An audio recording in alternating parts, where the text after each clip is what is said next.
तो Michael S गजानिगा की एक बहुत ही कमाल की किताब है who's in charge, free will and the science of the brain. ये किताब ना एक बहुत ही गहरा और दिमाग हिला देने वाला सवाल उठाती है। वो सवाल ये है कि क्या इंसान सच में अपने फैसलों का मालिक है, या फिर ये सब कुछ सिर्फ हमारे दिमाग के केमिकल्स का कोई खेल है। अब देखिए, ये जो सवाल है ना, ये सदियों से बड़े बड़े फिलोसोफर्स और साइंटिस्ट का सिर चकराता आ रहा है, क्योंकि इंसानी दिमाग इस पूरे ब्रह्मांड की सबसे जटिल और रहस्यमयी संरचनाओं में से एक है। ये हमारे ज्ञान की एक ऐसी यात्रा है जो हमें लगातार कुछ नया सीखने के लिए प्रेरित करती है। आज के इस एक्सप्लेनर में हम इसी कॉम्प्लेक्स फिलॉसफी और न्यूरोसाइंस को बहुत ही आसान और आम बोलचाल की भाषा में डिकोड करेंगे। मतलब रोजमर्रा की समझ के हिसाब से इस रहस्य पर से पर्दा उठाने की कोशिश करेंगे। तो चलिए, गजानिगा के इन क्रांतिकारी विचारों में थोड़ा गहराई से गोता लगाते हैं और ये समझने की कोशिश करते हैं कि आखिर हमारा ये दिमाग असल में काम कैसे करता है, और फ्री विल यानी स्वतंत्र इच्छा का असली मतलब क्या होता है। इस पूरी चर्चा का जो सबसे मेन पॉइंट है ना, वो ये है कि गजानेगा कहते हैं फ्री विल या स्वतंत्र इच्छा पूरी तरह से रियल है, लेकिन उस तरह से बिल्कुल नहीं जैसा हम बचपन से सोचते आए हैं। इसे आप न्यूरॉन्स या दिमाग की किसी मिलीसेकंड की एक्टिविटी में नहीं ढूंढ सकते, बल्कि ये अलग अलग लेयर से मिलकर बनती है, जिसमें हमारे ब्रेन के न्यूरल मॉड्यूल से लेकर समाज के नियम कानून तक सब कुछ शामिल है। ये सिर्फ बायोलॉजी नहीं है दोस्तों, ये न्यूरोसाइंस, साइकोलॉजी, फिलॉसफी और यहाँ तक कि हमारे लीगल सिस्टम के बीच की एक बहुत ही दिलचस्प यात्रा है। और ये पूरी की पूरी यात्रा सिर्फ एक बेसिक सवाल पर आकर टिक जाती है कि अगर हमारा दिमाग सिर्फ एक फिजिकल मशीन है, तो फिर हमारे द्वारा किए गए कामों का असल बॉस या प्रभारी आखिर कौन है। तो सबसे पहले हमें दिमाग के स्ट्रक्चर को समझना होगा। गजानिगा इस मिथक को पूरी तरह तोड़ देते हैं कि हमारा दिमाग एक सिंगल कमांड सेंटर की तरह काम करता है। ऐसा बिल्कुल नहीं है। ये किसी तानाशाही की तरह नहीं, बल्कि कई मॉड्यूल्स के एक संघ या फेडरेशन की तरह है। देखने, चलने, बोलने और महसूस करने, इन सब के लिए अलग अलग सर्किट होते हैं जो एक साथ समानांतर रूप से काम करते हैं।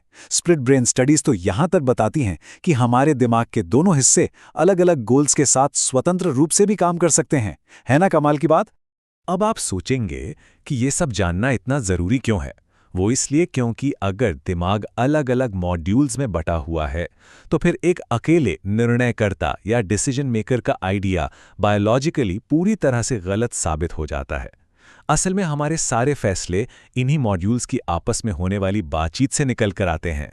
यहीं पर एक बहुत ही इंटरेस्टिंग कंसेप्ट सामने आता है, जिसे लेफ्ट ब्रेन इंटरप्रेटर यानी बाएं हिस्से का दुभाषिया कहते हैं। इसे आप दिमाग का एक स्टोरी टेलर मान सकते हैं। जब दायां हिस्सा कोई एक्शन लेता है ना, तो भाषा को कंट्रोल करने वाला बायां हिस्सा तुरंत उस एक्शन को जस्टिफाई करने के लिए कहानी गढ़ लेता है। ये कोई झूठ नहीं बोल रहा होता, बल्कि ये चीज़ों को लॉजिकल बनाने की कोशिश करता है। और यही स्टोरी टेलर हमें ये भ्रम देता है कि हम पूरी तरह से एक सिंगल यूनिफाइड इंसान हैं। इसका सीधा सा मतलब ये हुआ कि हम जो भी तथाकथित निर्णय लेते हैं, उनमें से ज़्यादातर असल में डिसीजन लेने के बाद दिए गए जस्टिफिकेशन होते हैं। अपनी पहचान बनाए रखने के लिए ये दुभाषिया ज़रूरी तो है, लेकिन दोस्तों, यही वो चीज़ है जो हमारे पूर्वाग्रहों, हमारे लॉजिक और हमारी मनगढ़ंत कहानियों के लिए भी जिम्मेदार होती है। एक और चीज़ जो आपको हैरान कर देगी, वो है हमारे दिमाग का ऑटोमेटिक होना। दशकों की रिसर्च ये साफ कर चुकी है कि हमारा दिमाग हमारे सचेत होने या जानने से पहले ही काम करना शुरू कर देता है। मतलब आपका कोई इरादा बनने से कुछ मिलीसेकंड पहले ही आपके मोटर कॉर्टेक्स में एक्टिविटी शुरू हो जाती है।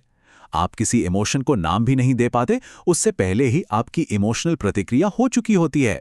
हमारी आदतें और रूटीन भी ऐसे ही बैकग्राउंड में ऑटो पायलट पर चलते रहते हैं।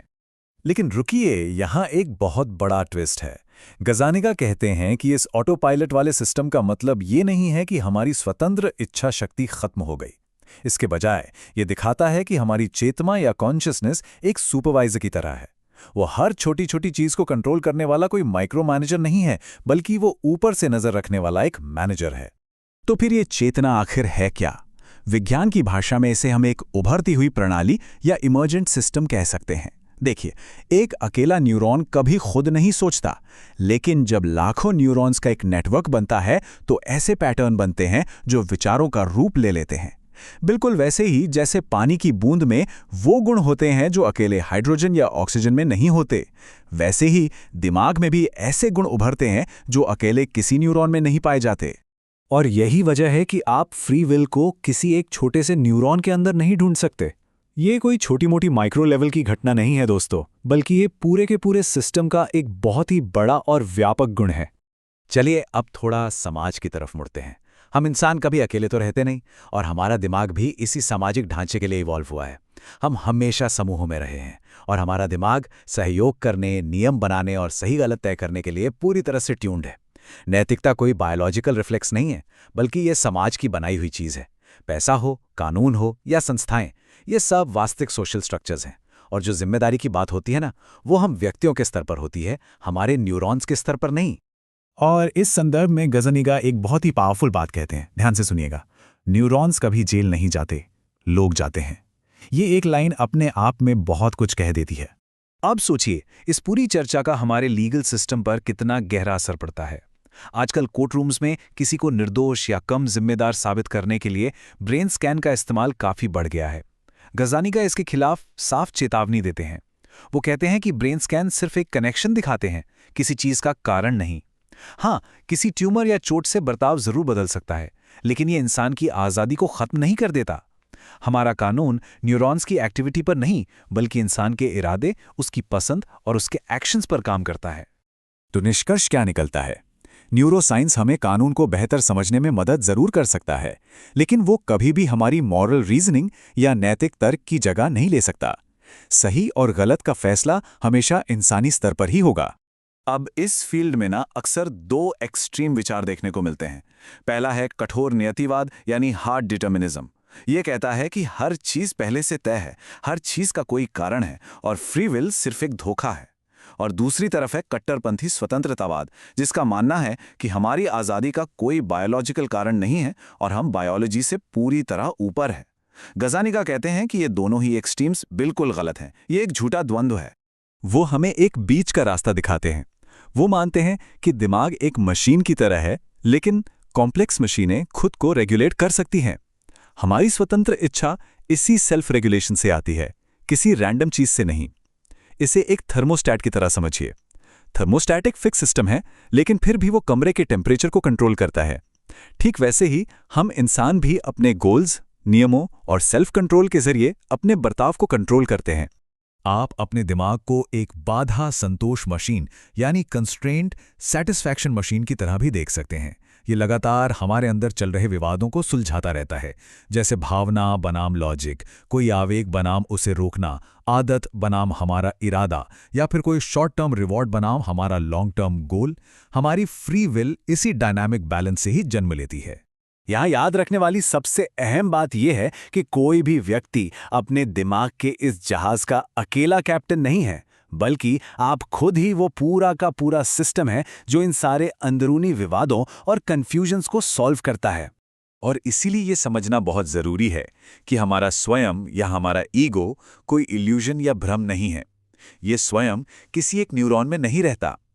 ये तो पूरे दिमाग में होने वाली एक्टिविटी का एक विशाल पैटर्न है जो समाज, संस्कृति और नियमों के साथ लगातार इंटरैक्ट करता रहता है। हमारी स्वतंत्र इच्छा शक्ति इसी उभरते हुए स्वयं के दायरे में रहकर काम करने की ताकत है, और यही हमारी सारी जिम्मेदारी का असली केंद्र है। तो गजेनिगा का फाइनल मैसेज बहुत ही क्लियर और पावरफुल है। न्यूरोसाइंस हमारी फ्री विल को खत्म नहीं करता, बल्कि ये उसे एक नए नजरिए से डिफाइन करता है। हमारी जिम्मेदारी बिल्कुल रियल है, क्योंकि इस समाज में काम करने वाले, चुनाव करने वाले हम पूरे इंसान हैं, सिर्फ न्यूरॉन्स का कोई गुच्छा नहीं। हम सिर्फ दिमाग की कठपुतलियां नहीं है दोस्तों। हम बायोलॉजी से बने हैं, लेकिन हम एक बहुत ही ऊंचे लेवल पर काम करने वाले स्वतंत्र करता है। तो दोस्तों, इस पूरी चर्चा को समझने के बाद आपके लिए एक बहुत ही दिलचस्प सवाल है। अगर हमारी चेतना एक ऐसा सिस्टम है जो समाज के नियमों और हमारी बायोलॉजी से बंधा हुआ है, तो फिर हमारा लिया गया अगला फैसला आखिर किस हद तक पूरी तरह से स्वतंत्र है? इस बारे में सोचिएगा जरूर।